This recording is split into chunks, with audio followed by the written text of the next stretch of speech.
ರಾಜ್ಯದಲ್ಲಿ BJP overtake ಮಾಡ್ತಿದೆ JDS. ರಾಜ್ಯದಲ್ಲಿ ವಿಪಕ್ಷವಾಗಿ ಫೇಲ್ ಆಗಿದ್ಯಾ ಬಿಜೆಪಿ? ಸರ್ಕಾರದ ವಿರುದ್ಧ ಧ್ವನಿ ಎತ್ತದ ಕಮಲ ಕಲಿಗಳು, ಸಾಲು ಸಾಲು ಸಮಸ್ಯೆಗಳಿದ್ರೂ ಮೌನಕ್ಕೆ ಶರಣಾದಂತಹ ಬಿಜೆಪಿ. ಬಟ್ ಇಲ್ಲಿ ನೋಡಿದ್ರೆ ಬಿಜೆಪಿಯನ್ನೇ ಓವರ್ಟೇಕ್ ಮಾಡ್ತಿದ್ಯಾ ಜೆಡಿಎಸ್. ರಾಜ್ಯದಲ್ಲಿ ವಿಪಕ್ಷವಾಗಿ ಫೇಲ್ ಆಗಿದ್ಯಾ ಬಿಜೆಪಿ?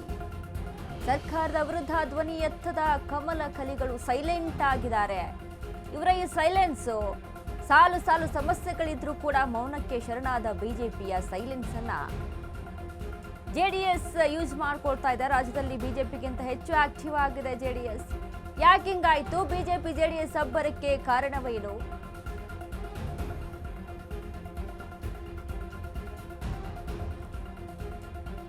ರಾಜ್ಯದಲ್ಲಿ ಬಿಜೆಪಿಯನ್ನ ಓವರ್ಟೇಕ್ ಮಾಡ್ತಾ ಇದೆಯಾ ಜೆಡಿಎಸ್ ಅಂತ, ಅಥವಾ ಮೈತ್ರಿ ಪಕ್ಷ ಯಾರು ಕೆಲಸ ಮಾಡಿದ್ರು ಒಂದೇ ಅನ್ನುವಂಥ ನಿಟ್ಟಿನಲ್ಲಿ ಏನಾದರೂ ಈ ರೀತಿಯಾಗಿ ಥಿಂಕ್ ಮಾಡ್ಕೊಂಡಿದೆಯಾ ಬಿಜೆಪಿ ಅಂತ? ಯಾಕಂದ್ರೆ ಕೆಲವೊಂದಿಷ್ಟು ವಿಚಾರಗಳ ಬಗ್ಗೆ ನಾವು ಮಾತನಾಡೋದಾದ್ರೆ, BDA ವಿಚಾರದಲ್ಲಿ ಧ್ವನಿ ಎತ್ತದಂಥ ಕುಮಾರಸ್ವಾಮಿ, ನಿಖಿಲ್ ಕುಮಾರಸ್ವಾಮಿ ಮಾತನಾಡಿದ್ರು, ದೇವೇಗೌಡರು ಸಹಿತ ಮಾತನಾಡಿದ್ರು.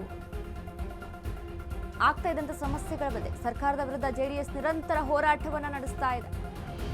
ಬಿಡದಿ ಟೌನ್ಶಿಪ್ ಮಾಡಲು ಹೊರಟಂತ ಸರ್ಕಾರ ಟೌನ್ಶಿಪ್ ವಿರುದ್ಧ ಮೊದಲು ಧ್ವನಿ ಎತ್ತಿದ್ದೆ ಜೆಡಿಎಸ್. ಬಳಿಕ ಜೆಡಿಎಸ್ ನಾಯಕರನ್ನ ಫಾಲೋ ಮಾಡಿದ ಬಿಜೆಪಿ. ರಾಜ್ಯದಲ್ಲಿ SIR ಪ್ರಕ್ರಿಯೆ ಸರಿಯಾಗಿ ನಡೆಯುತ್ತಿರಲಿಲ್ಲ, ಅದರ ಬಗ್ಗೆ ಕೂಡ ಧ್ವನಿ ಎತ್ತಿದ್ದು ಜೆಡಿಎಸ್ ನಾಯಕರು. SR ವಿರುದ್ಧವೂ ಕೂಡ ಜೆಡಿಎಸ್ ನಾಯಕರಿಗೆ ಸಾಥ್ ನೀಡಿದ ಬಿಜೆಪಿ. ಈಗ ಬರದ ವಿಚಾರದಲ್ಲಿ ಮುಂದೆ ಹೋಗಿರೋ ಜೆಡಿಎಸ್, ಬರ ನಿರ್ವಹಣೆಗೆ ತಂಡ ರಚನೆ ಮಾಡಿರೋ ಜೆಡಿಎಸ್, ಇದರಲ್ಲೂ ಹಿಂದೆ ಉಳಿದ ಬಿಜೆಪಿ ನಾಯಕರು. ಬಿಜೆಪಿ ವಿಪಕ್ಷವಾಗಿ ಇದ್ದರೂ ಯಾಕೆ ಇಷ್ಟು ಸೈಲೆಂಟ್ ಆಗಿದೆ? ದೋಸ್ತಿಯನ್ನೇ ಅಸ್ತ್ರ ಮಾಡಿಕೊಳ್ತಿದೆಯಾ ಜೆಡಿಎಸ್? ಬಿಜೆಪಿಯನ್ನ ಓವರ್ಟೇಕ್ ಮಾಡಿ ಲಾಭ ಪಡೆಯುವ ಚಿಂತನೆಯಲ್ಲಿದೆಯಾ ಜೆಡಿಎಸ್? ಜೆಡಿಎಸ್ ಅಬ್ಬರ ಬಿಜೆಪಿ ತತ್ತರಗೊಳ್ತಾ ಇದೆ. ಸ್ಥಳೀಯ ಚುನಾವಣೆಗಳಲ್ಲಿ ಹೆಚ್ಚು ಟಿಕೆಟ್ ಕೇಳಬಹುದು ಅನ್ನುವಂಥ ಲೆಕ್ಕಾಚಾರ. ಸ್ಥಳೀಯ ಚುನಾವಣೆಗಳಲ್ಲಿ ಹೆಚ್ಚು ಸ್ಥಾನ ಗೆದ್ರೆ ಮೈಲೇಜ್ ಹೆಚ್ಚಾಗಿರುತ್ತೆ ಜೆಡಿಎಸ್ಗೆ ಅಂತ. ವಿಧಾನಸಭೆ ಚುನಾವಣೆ ಕೂಡ ಸಮೀಪ ಇದೆ. ಸೊ ಹೀಗಾಗಿ ಹೆಚ್ಚು ಜನ ಬೆಂಬಲ ಇದ್ರೆ 50-50 ಟಿಕೆಟ್ ಕೇಳೋ ಸಾಧ್ಯತೆ ಕೂಡ. ಬಿಜೆಪಿಯಲ್ಲಿ ನಾಯಕತ್ವದ ತೊಂದರೆಯೂ ಕೂಡ ಜೆಡಿಎಸ್ಗೆ ಲಾಭನೇ. ಬಿಜೆಪಿ ಓವರ್ಟೇಕ್ ಮಾಡಿದ್ರೆ ಜೆಡಿಎಸ್ಗೆ ಏನು ಲಾಭ ಅಂತ ನೋಡಿದಾಗ ಇಲ್ಲಿ ಇಷ್ಟೆಲ್ಲ ಕೂಡ ಲೆಕ್ಕಾಚಾರಗಳಿದಾವೆ. ಇದ್ರ ಬಗ್ಗೆ ಮತ್ತಷ್ಟು ಅಪ್ಡೇಟ್ಸ್ ಅನ್ನ ಕೊಡ್ತಾರೆ ನಮ್ಮ ಪ್ರತಿನಿಧಿ ಜೀವನ್ ಎಸ್. ಜೀವನ್, ಇದೀಗ ಈ ಒಂದು ಬಿಜೆಪಿ ಜೆಡಿಎಸ್ ಅಂತ ಬಂದಾಗ ಮೈತ್ರಿ ಪಕ್ಷ ಹೌದು, ಒಪ್ಕೊಳ್ಳೋಣ. ಬಟ್ ವಿಪಕ್ಷ ಅಂತ ಸ್ಥಾನದಲ್ಲಿ ಇದ್ರೂ ಕೂಡ ಜೆಡಿಎಸ್ ಒಂದು ರೀತಿಯಾಗಿ ಸೈಲೆಂಟ್ ಅನ್ನ ವಹಿಸ್ಕೊಂಡ್ಬಿಟ್ಟಿದೆ. ಬಿಜೆಪಿ ಒಂದ್ ಕಡೆ ಸೈಲೆಂಟ್ ಅನ್ನ ವಹಿಸ್ಕೊಂಡ್ಬಿಟ್ಟಿದೆ. ಇಲ್ಲಿ ಜೆಡಿಎಸ್ ಅಬ್ಬರ.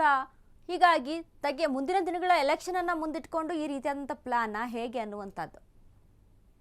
ಎಸ್ ವನಿತಾ, ಈ ಒಂದು ವಿಚಾರದಲ್ಲಿ ಸಾಕಷ್ಟು ಅಂಶಗಳನ್ನ ಗಮನಿಸ್ತಾ ಹೋದಂತ ಸಂದರ್ಭದಲ್ಲಿ ಈ ಒಂದು ಅಂಶ ಎಲ್ಲಿ ಕಾಣುವಂಥದ್ದು, ಜೆಡಿಎಸ್ ಪಕ್ಷ ಬಹಳ ವಿಚಾರಗಳಲ್ಲಿ ಬಿಜೆಪಿಯನ್ನ ಓವರ್ಟೇಕ್ ಮಾಡಿರುವಂತದ್ದು. ಯಾಕಂದ್ರೆ ನೋಡ್ತಿರ್ಬೋದು, ಈಗ ನಿದರ್ಶನಗಳು ತುಂಬಾ ಇರುವಂತದ್ದು.